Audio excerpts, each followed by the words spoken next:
All right, it's great day. Thank you, great day, Spear Max. Good to see you. Good to have you on here today on this beautiful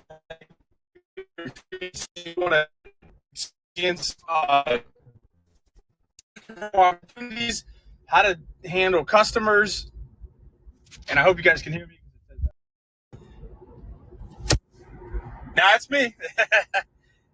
I practice what I preach, so I can roll this stuff right off the tongue, right off the tip of my tongue and my mouth. So I could pretty much say because we've been saying it for the last 3 years. So that's why we should always be role playing and practicing. But raise that hand. Come on up to the top. I'd love to engage with you, get involved with you, maybe practice a situation or scenario. Now's the time to practice. It's not time to practice and when a customer walks through the door. Um, we want to get all those kinks out before that happens. And so some of the things that we do is follow the tier system. And if there's something maybe you don't even know how to answer, maybe customer comes in for a scooter repair, camera repair, something like that, still take the opportunity, and you can always reach out to one of our team members to chat about how to handle the situation. So don't ever feel like you're on an island by yourself, because you're not. Leverage the team that you have so we can continue to support each other. Anybody have a situation or scenario they want to love to have you engaged?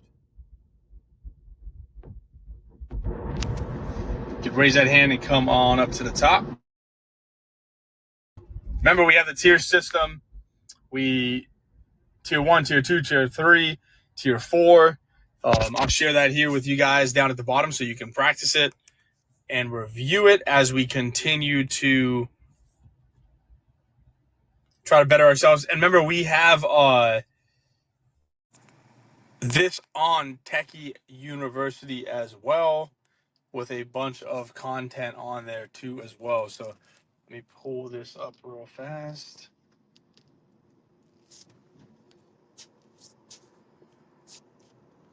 I'll share it with you guys.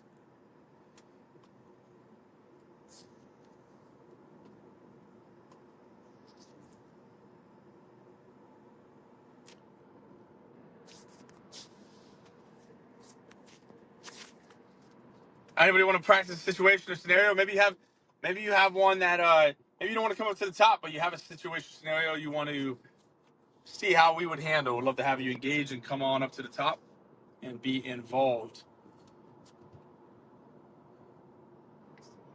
Let's see. I got the phone sequence here. Let's see.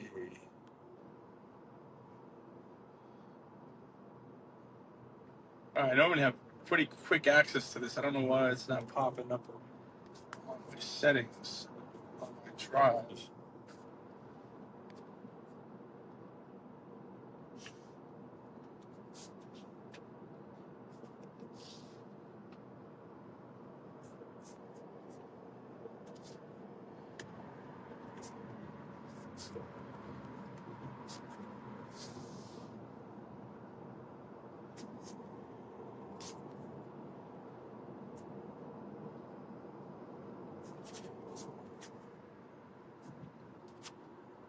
All right, Mike, do you have a situation or scenario maybe you want to practice?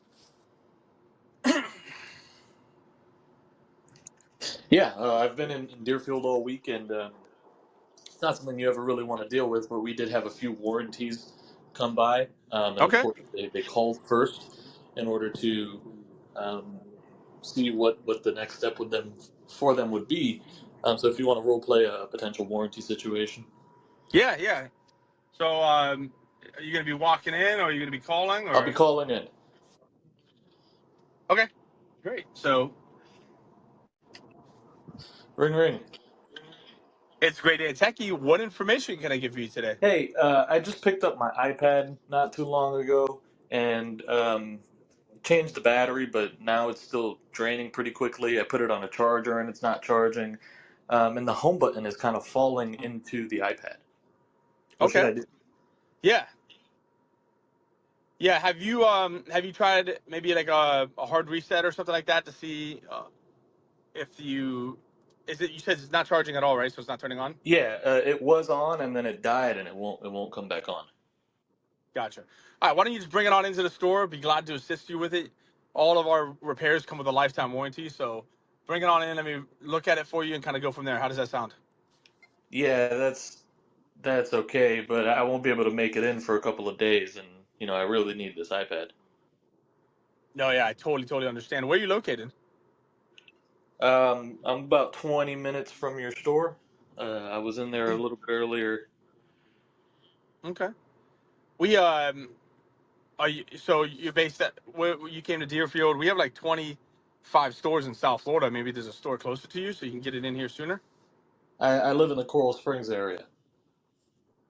Okay. Yes. I mean, so you can go to our Coral Spring. We have two Coral Spring stores. You're welcome to go there and have them look at it for you. Is that fine? Yeah, and they'll know about my repair. They'll I'm gonna call them right when we get off the phone and give them a heads up so they know exactly what's going on. Okay, and they're gonna warranty my iPad. Yes, yes, they will. All right, sounds good. All right. What time can we expect you? Since I live so close to that location, I can be there in, let's say, the next 30 minutes. Okay. I'm gonna give them a ring now, and if for some reason I can't get a hold of them, I'll call you right back. Okay. Understood. Thank you. You're welcome. It's a pleasure. My name is Tim, and thank you so much for your time. All right. What do you think? Yeah, I always assure the customer that, I remind them of their lifetime warranty. I explain to them what it covers and ask them to come in because, we can't solve anything over the phone. I like that you tried to go least invasive first. Hey, can you try turning it off and turning it back on? Um, yeah, this customer ended up coming back, and um, we had misdiagnosed it as a battery. It was actually a charge port, which required microsoldering. We fully explained that to the customer, and sent that off to a microsolderer to get that done. So, just giving the customer peace of mind that they're still going to be taken care of is the biggest thing when it comes to a warranty, I think. Um, you don't want to sound too apologetic, but you have to be apologetic in some sense. We're so sorry for that inconvenience. If you come on in, we can take care of you. We have that lifetime warranty set up for protecting our customers in situations like this. All that vocabulary is speaking to, we apologize, but we're here to help still. Yeah, I think I was in the beginning. I was I mean, I know when the button's falling in, they got to come in no matter what. So I should have just probably went straight to like, hey, we got a lifetime warranty, bring it on in, instead of like trying to do the hard reset stuff. But the only reason I said hard reset is because I want you guys to understand, like, try to do least invasive stuff first. Um, at least you're trying to attempt the customer, and like just like you said, Michael, like, be apologetic. So sorry for the inconvenience. And then as you saw, I engaged with them, and he was like, oh look, I need this thing right away. I'm trying to figure out how I can help this guy to the best of my ability and go an extra step, right? They always say go the extra mile, build that relationship. A lot of people are like, look, and I've heard this on phone calls, is like, look, if you can't come into the store, there's nothing we can do. Like, that is not the way to handle the situation. You know what I mean? Like, find out, this is a customer of yours, like, find out what you can do, because who knows, where does that customer live? Maybe that customer's your neighbor. You don't know unless you ask. Like, so it's like, hey, you go to another store, go to Coral Gables, go to whatever. We have hundreds of stores all over the world. Like, we all need to leverage each other and support each other. And for me, if I'm a Coral Springs owner, I'm loving that you're sending me a warranty. Why?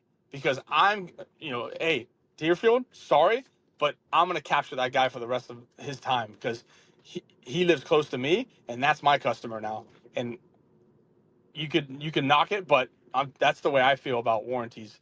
Like, I'm taking that thing in all day long because that's my future customer. You know what I mean? And I'm gonna win that one over hand over fist. And but or I'm gonna if maybe he's not at a store, not close to a store, he can't get in. Like, I'm gonna find out, hey, where do you work? You know what I mean? I'll go there and maybe try to do a B2B thing with them. Um, or maybe he's your neighbor. Like, try to do a little bit extra, uh, especially on warranties because the customer is already bothered. that they got to do this again. Yeah, that actually happened at HQ recently. A customer came in for a screen replacement on their son's phone, and the parents were going out of town for a week, and they stressed to me how quickly it needed to get done because they needed their son to have a phone to communicate with him. And I dropped the ball and I didn't put his SIM card back in, and I didn't get a call from the parents until 2 days later when they figured out they couldn't contact their son. So I apologized profusely. My apologies. I know how important this was to you. Where do you live? I can go drop that SIM card off in your mailbox, and your son can go grab it. So going the extra mile, um, they were incredibly appreciative, and I defused the situation by just saying, "Hey, where do you live? Let me go drop that off for you. No worries." And they ended up living about 5 minutes from headquarters, so wasn't that big of a deal. But you go the extra mile, and it shows that you actually care about your customer, and understand how important it is for them to be able to communicate to their children, obviously. Um, but I'm sure that they will come back in the event that they need anything else. Yeah, I love that. And remember, you can ship stuff too, guys. I've done that too. Like I had a customer, like it was in the middle of, let's call it like, we don't have a store anywhere, right? And I was like, look, sorry, I'm gonna send you a shipping label, ship the product back, and we'll get it situated for you. I've even gone as far as, hey, let me do some research and called a local repair shop and told them to go there. You know what I mean? Just for the inconvenience. So there's ways to satisfy your customers, guys. You just gotta think outside the box. Awesome, awesome. But guys, one thing on the warranties too, guys, less information sometimes is more. Like when the customer comes in and the screen's not touching the digitizer, all this stuff like that. Like sometimes you don't like just say, hey, look, I'm gonna warranty you for you, no problem. And you don't need to go down the rabbit hole of like what was wrong with it. Just be like, hey, look, I handled it for you. You know what I mean? Don't make it complicated. Don't make it sound like it was a defect, if you will. Try to just make it sound like it was a simple fix. Hold on one second, guys. Sorry, just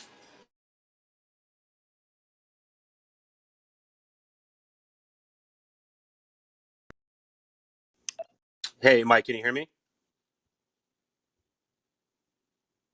Yes, sir. Hey, so I'd like to know what your thought process is and your communication on when a customer thinks that a repair caused another issue, right? So, for an example, let's use the same example of the iPad repair battery replacement, right? Now the customer calls in upset because they're plugging in their charger, their cable, and they're saying it's not getting a charge, right? So now you must have messed up my charging port. What's the communication like? Obviously it's a little different when a customer believes in, hey, the repair that you did inadvertently broke another component on my device for it not to be working properly. Specifically, the battery to the charging port, I think, is a very common one. What do you normally say then? So, first and foremost, it really depends on how the device came in. We have a condition called DOA, dead on arrival. If that device is DOA, then we can go ahead and um, run a diagnostic, make sure that we get the correct solution for it. And once that device is on, it is our job to fully test to see if there are any other issues. And if we've done that and everything is checking out, once it leaves our store, any defects that it comes back with are considered other than outside of the repair that we provided, because we did a full diagnostic hardware software check on the device after we repaired it. So if we find that, let's say, the charge port is defective after a repair, we relay that information to the customer, give them a price on that repair as well, and if they decline, that's on them. And we take detailed notes on the ticket to state customer declined, in your hypothetical, customer declined a charge port replacement after finding charge port was defective once phone was able to turn on. So that therein, the customer really doesn't have a leg to stand on. And obviously we're here to help people, but we're also not here to just give out free services and bow down to customers saying that we caused something when we actually didn't. So if you are um, properly doing your diagnostics before and after a repair, then that shouldn't happen. But the conversation we have with the customer is just that. It says here in my notes that you were alerted that the charge port wasn't working. And on my post-repair diagnostic checklist, the charge port is checked off red. So we did make you aware of this issue, and it will not be covered under warranty. If you wanted to get it done, absolutely, we'd be happy to help. We can get that at a discounted rate because you are now a return customer. So I think the biggest step, the biggest idea here is make sure that you're filling out your pre and post repair device checklists.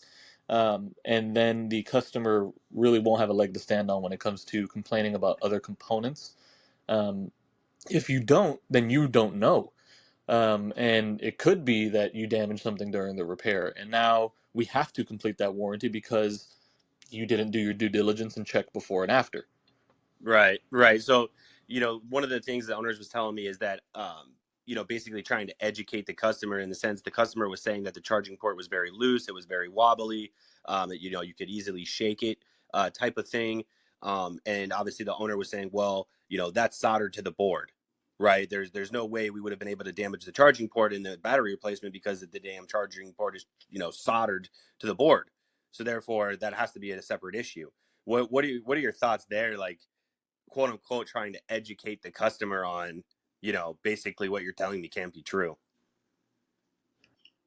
I try to keep it as layman as possible.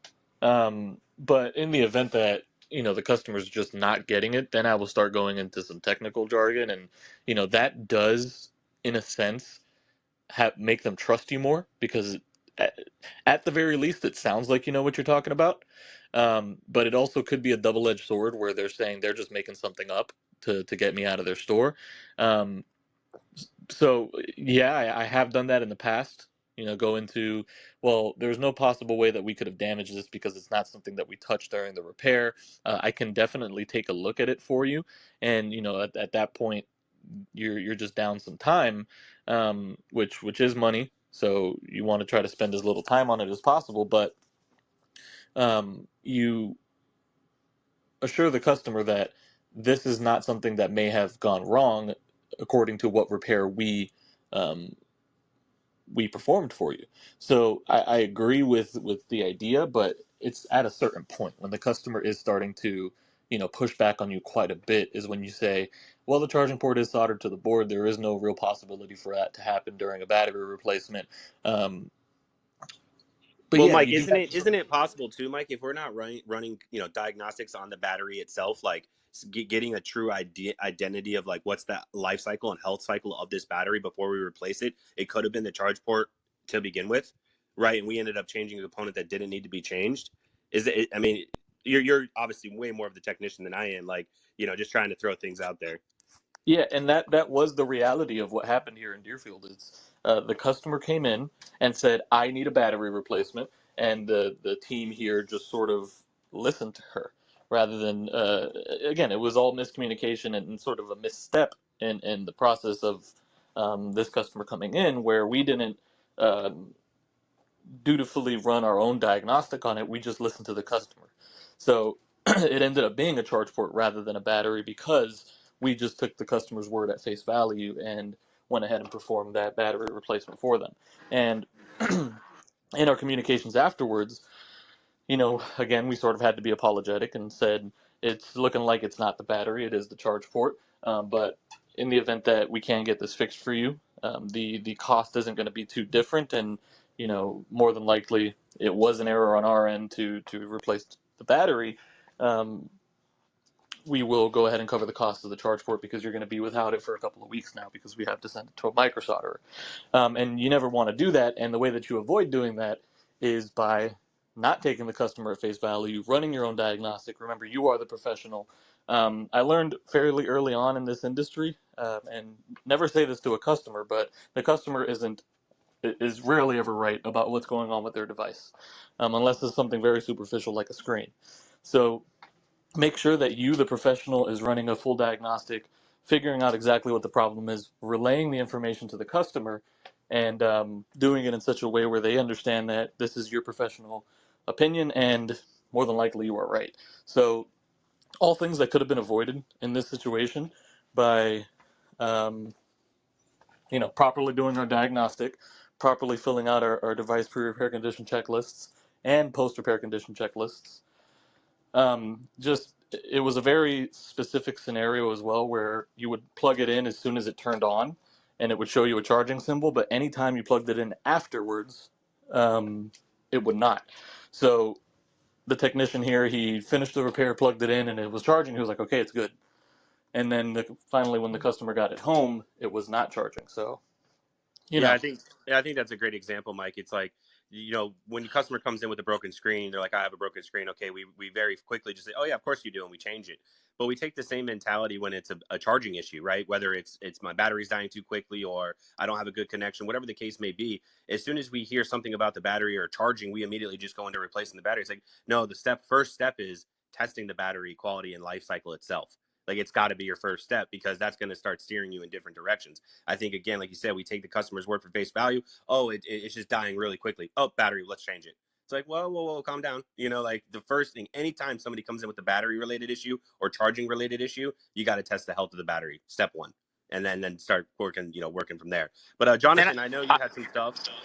I think that's a question that the team member needs to have. Like, I'm very hesitant on changing a battery because like a lot of time, like especially if it's a newer device, like you got to read these kind of things. Like, what model is this?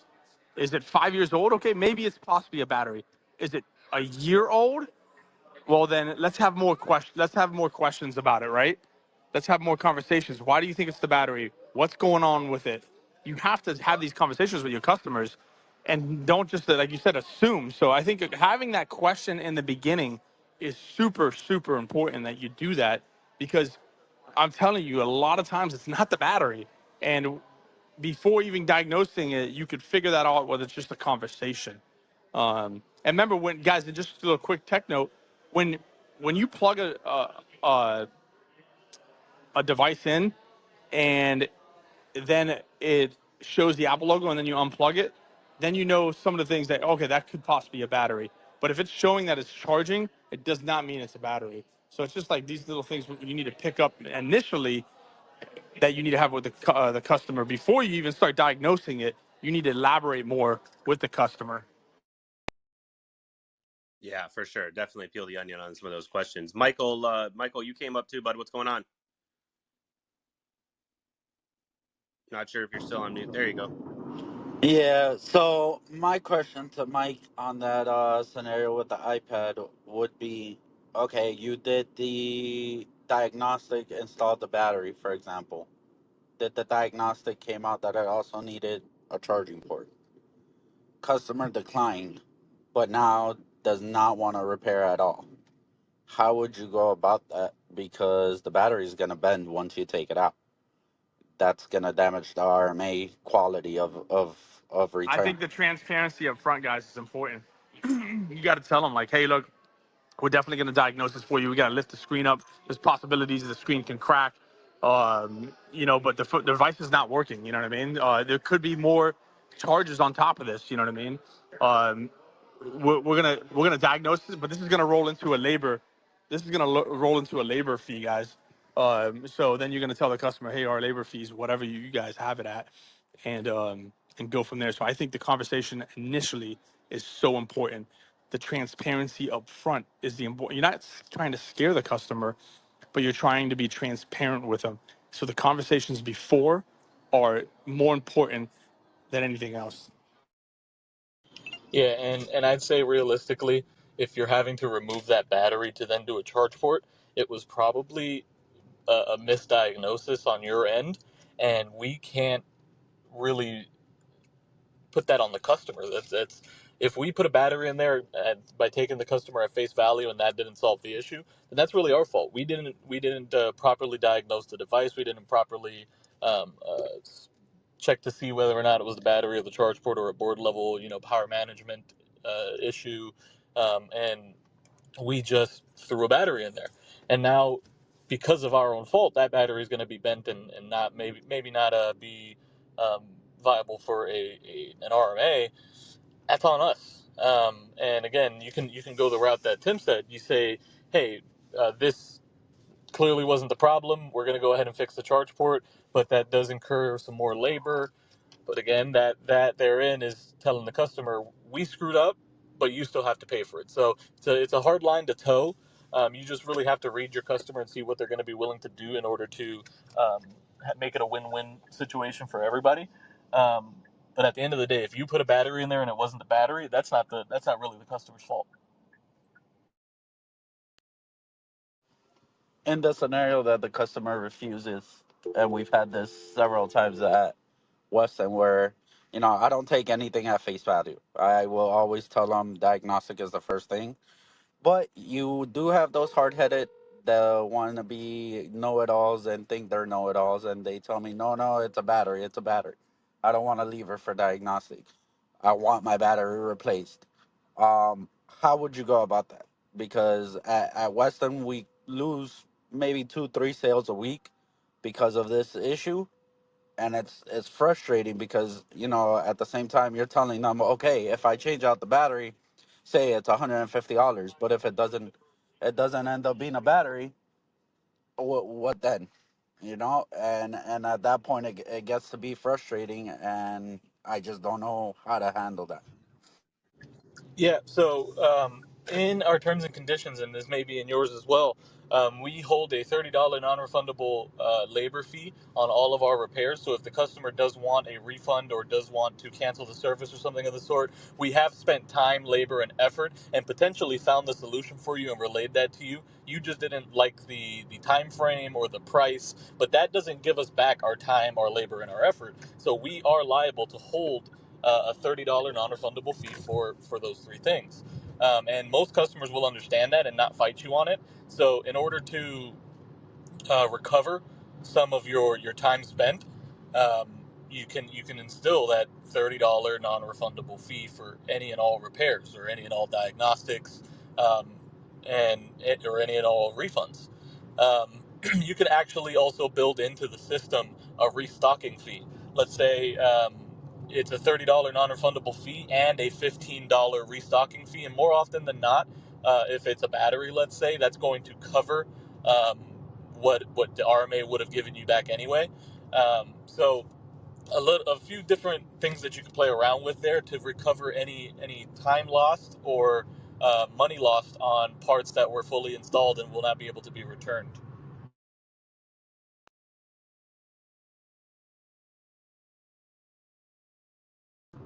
Any other questions from anybody today? Any other experiences that we can walk you through, that we can put our heads together and help you through?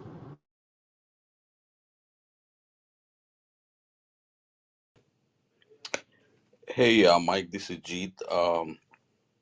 So we had a situation this week, I guess. So someone reached out to Kyle, and Kyle sent an email saying, we replaced the digitizer on an iPad 6, and the charge port is not working. So, I mean, obviously, we worked on the digitizer. There is no way we could have messed up the charging port. So, we did reach out to the customer, but they never responded or called us back. But yeah, I mean, we were ready to work with them and check. First of all, they are from out of state. We were gonna check with them if there is any techie store nearby, or if not, we were gonna ask them to ship it back to us, and then we can take a look at it. But in this case, it looks like it's a separate issue. Obviously, we do test the charging port as well. After the digitizer is fixed, we do charge the device, and that will tell us if there is any issue with the charging port. So when we had it in the store, we didn't had any issue. So it could be a isolated issue, or it could be something else. Are you using phone checker? Keith, are you there? Did we lose them? Yeah, it seems like I think if you're using phone checker to check it in, check it out, you have a report that is printed out, and you can hand that to the customer to show 100% that you checked the device. Because right now it's your word against the customer's word, and the customer's going to assume that you didn't check it. But now if you have some paperwork on it, you have the proof there that it was working when it left. Right, right. Yeah, I mean, we do also ask the customer, and then obviously, apart from the check-in, check-out, we do ask the customer to make sure like everything is working fine, including the home button, the charging port, like everything else.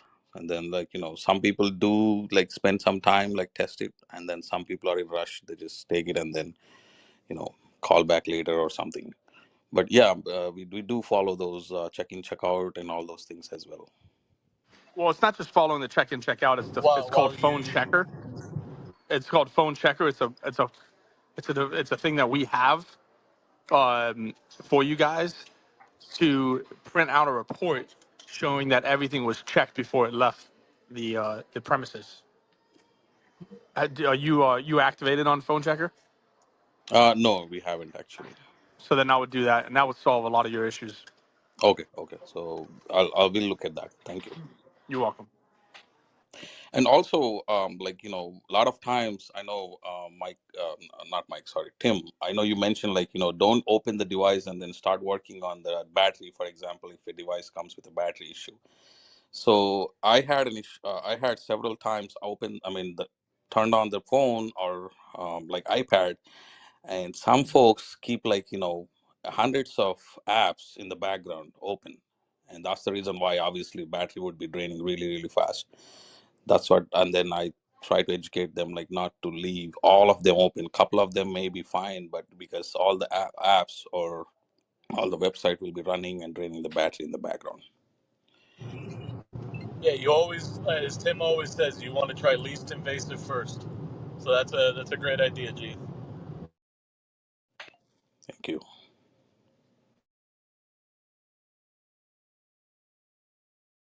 And on a note that, like you talked about, G, say you didn't use Phone Checker or you forgot, you were too busy, because it happens. I get it. Customer comes back saying the charger port issue.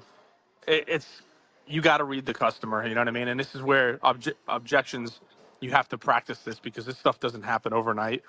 Um, and this is part of the role play side of kind of things. Is in my eyes, it's like, hey, I'm so sorry for what what's happening.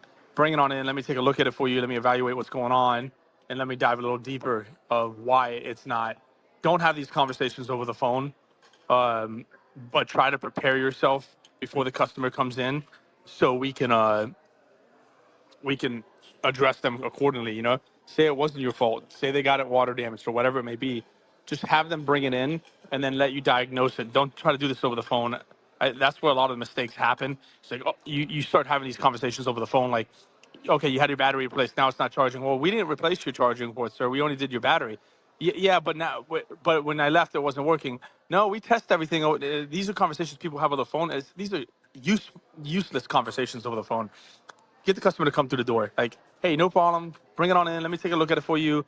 And it could be something simple. It could need a hard reset.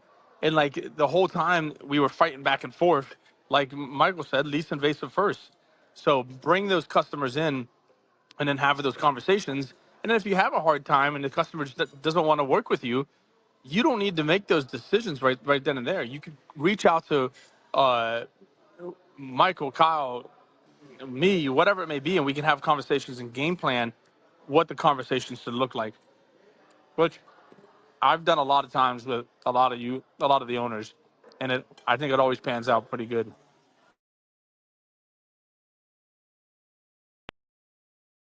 Sure.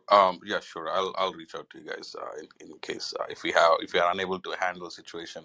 Definitely, yes.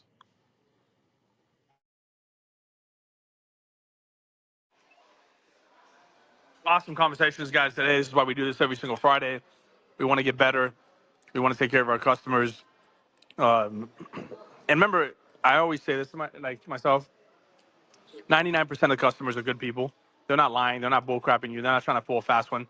So don't have that mindset, because when you have that mindset, you really start losing, uh, faith in what you're doing. And so keep that in mind.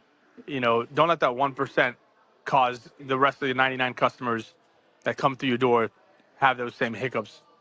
So always think on the positive side of things. So, but besides that, appreciate you guys engaging and coming up. Remember, ticket at techiecompany.com. Techie University has a lot of this information on there too as well. And if you need anything, do not hesitate to reach out. We're here to support you guys. That's why you join the franchise system, so we can all leverage each other and support each other. So, Michael, thank you so much for engaging. Jeeves, thank you so much for engaging. Appreciate you guys. Lunch is on me. I'll send you an Uber opportunity for some lunch, and just for coming up and engaging and showing that you're committed. So, besides that, Michael and Kyle, thanks all as always, and we will see you guys on Monday for Marketing Day. Keith and Michael, just text me your phone number so I can send you those Ubers. Thanks, Sure, will guys. do. Thank you. See you guys.